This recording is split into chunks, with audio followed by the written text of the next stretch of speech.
ಮಂಗಳವಾರದಲ್ಲಿ ಮಂಗಳ ಪೂಜೆಗೆ ಬಾರಮ್ಮ.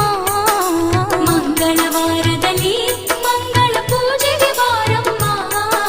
ಶುಕ್ರವಾರದ ಪೂಜೆಗೆ ಒಲಿದು ಶುಭವನ್ನು ನೀಡಮ್ಮ.